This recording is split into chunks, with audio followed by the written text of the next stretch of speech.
What is going on, guys? Fitcho here and welcome back to the Fitcho Career. It is episode number 26, the final race of the season. We are finally here. It is the sprint race here in Abu Dhabi, and if you haven't seen the last episode, make sure you go check it out because it is a very, very important episode when it comes to the championship and the championship fight. So make sure you go and watch that. Before you watch this video, I'll put the card in the top right hand corner of the screen for you. But for everyone else that has already seen the feature race here in Abu Dhabi, you know what happened.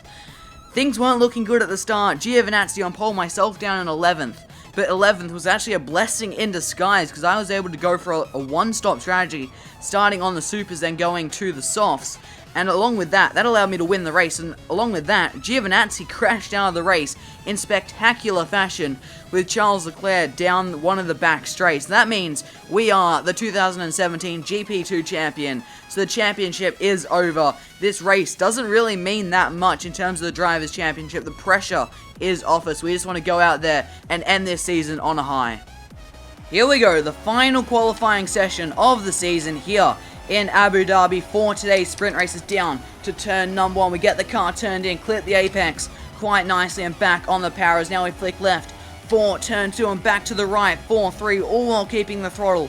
Absolutely pinned the back. Was trying to break away from me there, but it was actually more behaved than normal through 2 and 3. Is now into 4 and 5. Through there quite nicely. A little bit too much curb on the inside of 5. Is now through the hairpin. We missed the apex slightly. We've still got a decent run off the corner. We used a little bit too much curb, but that hasn't hurt us too much as we had a brilliant run through the first sector. And you can just see how much I am leading by here in qualifying already, but that is my strongest sector on the track. Is now hard on the brakes for the chicane. We've gone a little bit deep, a bit deeper than I wanted to. As now we go back to the right. Oh, that's the sausage curb.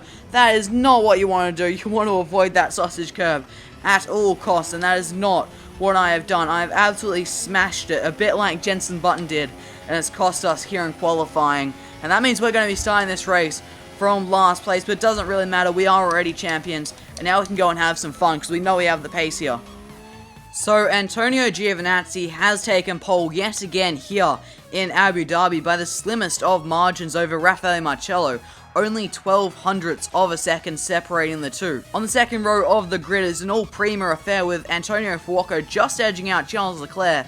Again, very, very close there between the two teammates. In 5th place is Oliver Rowland with Luca Giotto joining him on the 3rd row of the grid with Jordan King and Nicholas Latifi on the 4th. Louis Delatraz and Gustav Malia join each other teammates there, rounding out the top 10 on the 5th row of the grid. And then if we look all the way at the bottom, you've got the Trident pair, Sean Galisle and myself on the final row of the grid. However, that's not where we're going to stay for very long, I don't think. I think we do have good pace here in Abu Dhabi. I wasn't confident going into this round, but today's qualifying session, the amount of time I had over the field in that first sector does fill me with confidence going into today's race. And of course, I won yesterday's race as well. So I do think we're in a good place for this race. Hopefully we can have some fun. Of course, the championship is already over, so we don't have to worry about trying to get some points. We can just enjoy this race.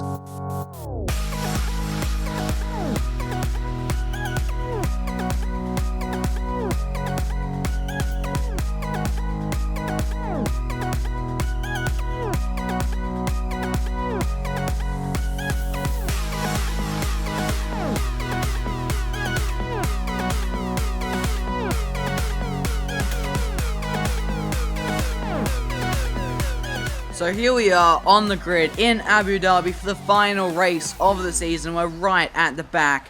So this race is going to be a little bit of fun. It looks like it's going to stay dry for the entire race. Of course, this is the sprint race. There really isn't a strategy element to it. We're going to go for the one-stop, starting on the ultras and swapping to the supers.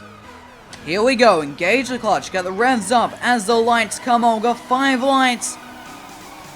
And it's lights out, and away we go. The final race of the season is underway here in Abu Dhabi. We get a pretty good start from the last row of the grid. Can we look up the inside of Artem Markelov down into turn number 1? Yes, we can.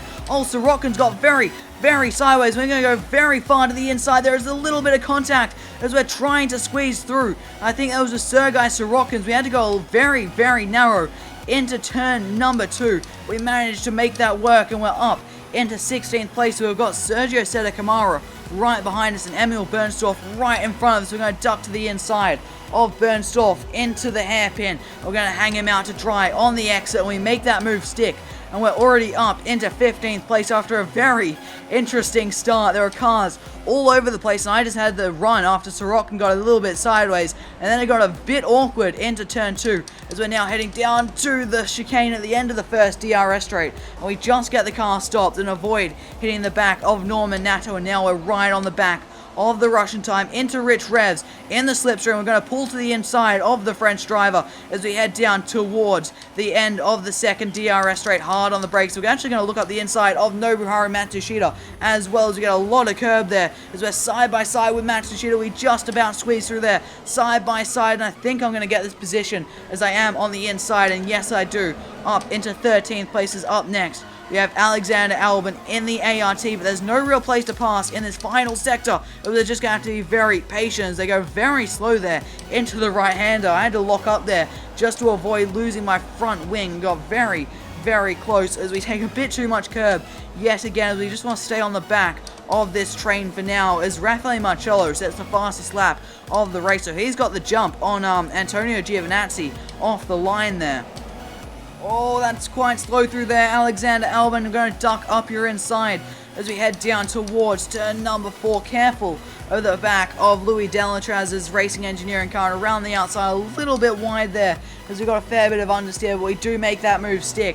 Now into 12th places. Up next we do have Louis Delatraz in the racing engineering car, and we've got a bit of a gap to Alexander Albon, as I was a little bit forceful there as we are gaining a lot on Louis Delatraz. Can we try an aggressive move up the inside of the end of the DRS straight? Yes we can, up the inside of the Swiss driver on the brakes. We're side by side with the racing engineering cars with a little bit of contact there as he's gone for a spin. I'm not sure where he expected me to go.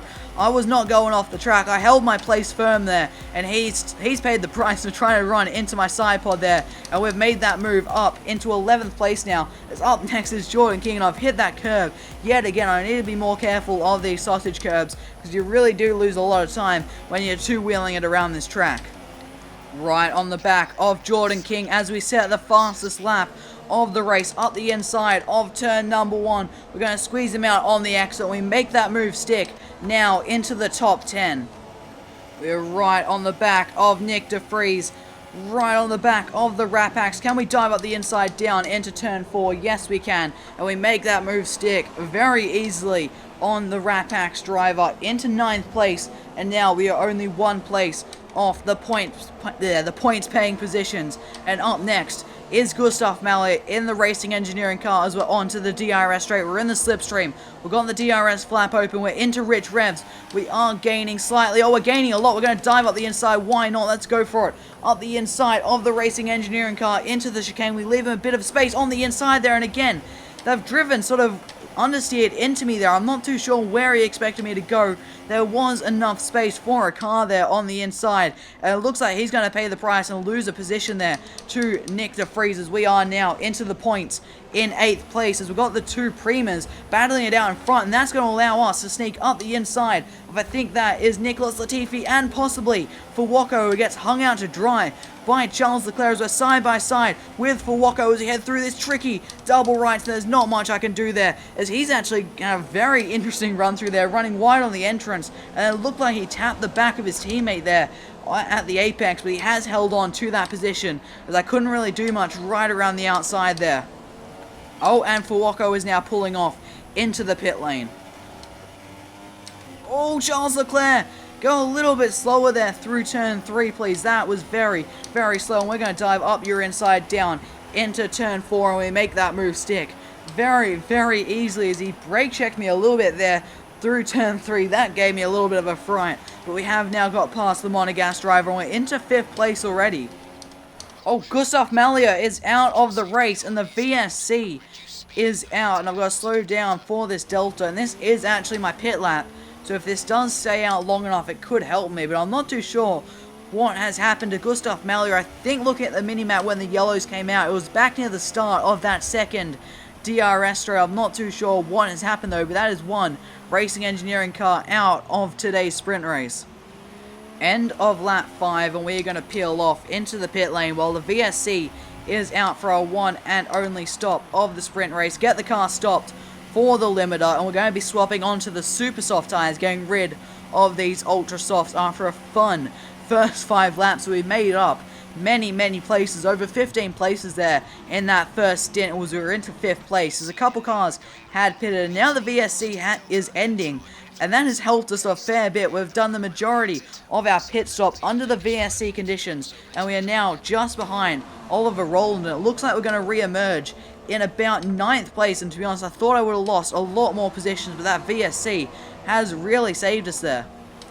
Oh, there's another incident on the exit of that chicane, as there were 2 cars sort of glued to each other and going wide, and now Oliver Rowland is trying to capitalize on this as they're going 3 wide down to this end of this second TRS straight, and he's made up 2 positions there on Artem Marklov and Felix Sorrell, so they're going very slowly. I take some interesting lines there and sneak past the pair of them. We're going to shove Sorrell wide, and we make that move stick on the pair of them as they were really battling it out there. I think those were the 2 that did stick together a bit on the exit of that first chicane, but that has helped Oliver Rowland as he has gotten away from us a little bit. But he's on the soft tyres for some reason, which is a very odd choice, to be honest, in today's sprint race. That surprised me because I'm fairly confident I can get these supers to the end after my race yesterday. And there goes our teammate Sean Galisle into the pit lane. It looks like there's a fair few cars in the pits, and we could be in a net 3rd place, I believe, once all these stops have filtered out. I think, yes, we are in 3rd place right now as we've got Oliver Rowland in front, and I'm not too sure who is leading this sprint race. We are right on the back of Oliver Rowland. We're going to chuck it up into Rich Revs as we set the fastest lap of the race. We want to get past the Brit as quickly as we can as we dive up the inside of turn number 1 and make that move stick, because he was on soft tyres and we're on supers, so we should be faster. And now we know who is leading the race. It's our championship rival, or who was our championship rival, Antonio Giovinazzi, and now we're going to try and hunt him down. Oh, Charles Leclerc is out of this race. What has happened to Charles Leclerc? He has had a shocking weekend here in Abu Dhabi. He's crashed out of both the feature race and the sprint race, and is that going to trigger a safety car or a virtual safety car? It doesn't seem like it is going to, because it's been quite a while since he actually retired from this race. And we come out of the final corner. This has been quite a good lap. I have been pushing, and I'm 2/10 down. I do currently hold the fastest lap of the race, and we do want to try and get those extra 2 points. Just, trying to extend the championship lead as much as we possibly can. Try and win this championship by the biggest margin that we can. The gap is coming down by about 1 second a lap right now. It now sits at 3 seconds as there is a yellow flag. I think that is for Sorokin as I cut that corner quite badly there. That was a little bit of a mistake, but at this rate I should just catch him on the last lap, I think, and that could make for a very interesting finish to this season. We start the 3rd last lap and the gap is down to 2.4. We took 6/10 out of him on that lap. Not the best lap, as now we've run very wise. We're pushing so hard right now to try and catch Antonio Giovinazzi, and at this rate we're going to end just on the edge of DRS range unless I do something special in these final few laps. Here we go. We start the penultimate lap of this race, and the gap is now 1.7. I'm not sure we're going to be able to eat into this advantage enough. We took a fair bit out that lap, but I don't think we're going to be quite close enough. It's going to be very close. But hopefully we can get within DRS, and that will just pull us along as we go a little bit deep into there, as the gap sits at 1.9 at the end of the first sector. Through the hairpin for the final time. We are so close to Antonio Giovinazzi. We're in rich revs. We have 0.38 laps of fuel left, so we should be able to run in rich to the end, but you can see we are just not close enough. We're not within DRS range. This is the final lap, and I think we're just going to fall a little bit short here. And Antonio Giovinazzi is going to get the last laugh, as that is way too much curb. That's too much throttle. The back end stepping out. And we're getting very scrappy as our tyres are really going off as we're pushed so damn hard in this stint to try and catch Antonio Giovinazzi. We're not going to be able to do it. Giovinazzi is going to win the sprint race, as the gap is actually extended a little bit on this final lap due to my mistakes. Here we go, 1 corner to go, and we're going to cross the line to finish second here in Abu Dhabi in today's sprint race. and win the championship. Well, we're not going to win it. We already have won the championship. So, Antonio Giovinazzi has won the final race of the season, the sprint race here in Abu Dhabi, but it was a little bit too late for Antonio, as I had already won the title in the previous race, and I still managed to come home in second place after starting 22nd on the grid. An amazing race there, a big fight back, and that virtual safety car did really help me, the timing of it, because I was able to pit under it and not lose as much time as I otherwise would have. And joining me and Giovinazzi on the podium is Oliver Rowland in third place. Just off the podium, you find the two Rapax drivers with Nick de Vries just in front of his teammate Luca Giotto, with Raffaele Marcello in 6th place, Antonio Fuoco in 7th, and Nobuharu Matsushita rounding out the points in 8th place. In 9th place is Nicholas Latifi with Jordan King in 10th, then Igor Rudzev in 11th with Emil Bernstorff 12th. Norman Nato came home in 13th with Sean Galisle in 14th, Felix Morales in 15th, and Artem Markelov in 16th. Then you got Sergio Seta Camara in 17th, Louis Delatraz in 18th, who started pretty high, but he did have a little incident with me getting into my side pod at that chicane in between the two DRS straights, and that cost him a fair bit of time. Then Alexander Albon in 19th. I'm not too sure what happened to the ART driver there. And then, of course, you have Sergei Sorokin, Charles Leclerc, and Gustav Mallier, who all did not finish the race. After 26 races at 13 different racetracks across 3 different continents, my name sits at the top of the Drivers' Championship for the 2017 GP2 season with 271 points, 41 points than anyone else in the field could muster. In second place is Antonio Giovinazzi with 230 points, and he gave me a great fight throughout the entire season, right up until the final round of the season, where his title chances were cut short with a very unfortunate incident in the feature race with Charles Leclerc. In third place is Louis Delatraz on 185 points, with Oliver Rowland finishing the season in 4th place on 173. Raffaele Marcello finished in 5th place with 165 points. Luca Giotto just edged out Norman Nato by 1 point in the battle for 6th place, with Charles Leclerc finishing the season in 8th place on 110 points.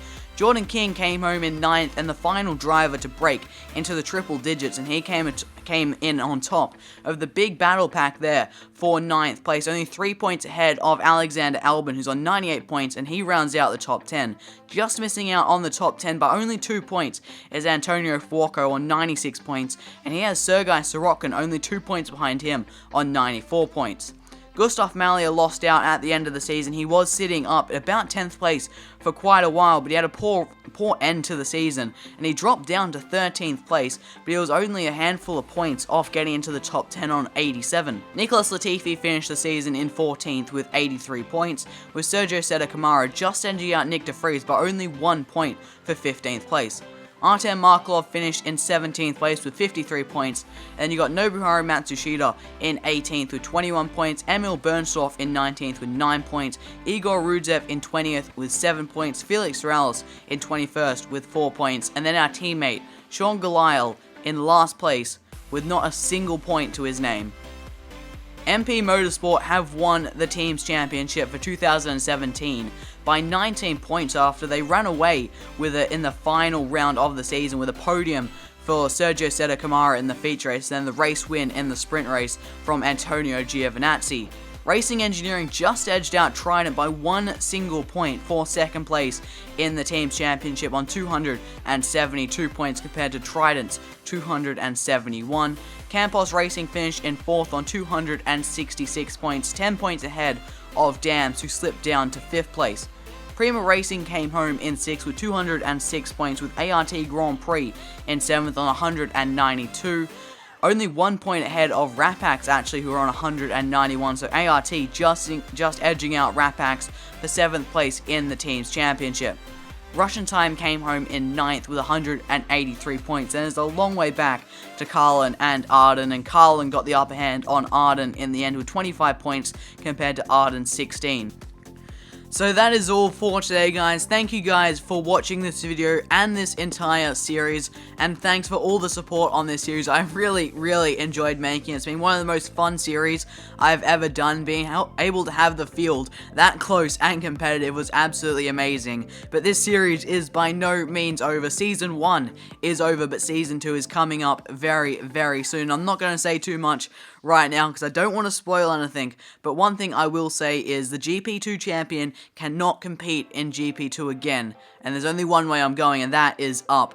And I think you can get the hint on where I'm going to be next season. But as for which car I'm going to be driving, that is another question. And as for the other lineup, the rest of the cars, there is going to be a bit of movement around and some stuff because I'm going to have a bit of fun with this next season and the modding. And I'm really looking forward to getting into this next season. I've already started working on the modding, and I'm hoping to have a pre-season video out next weekend, Saturday night, 7 PM GMT plus 10, which is Melbourne, Sydney time. So check your sub boxes about that time next Saturday for the pre-season video, where you'll find out who I'm going to be driving for and all the other driver lineups and everything for the next season of this series. So, again, thank you guys so much for watching. If you have enjoyed this video and this series, make sure you do smash that like button. If you are new to the channel, make sure you do subscribe, because at the time of recording this, I am only 10 subscribers away from the big 1,000, which is absolutely crazy, and hopefully we can hit that very, very soon. But thank you guys so much for watching. I've been Fitcho, and I'll see you all next time.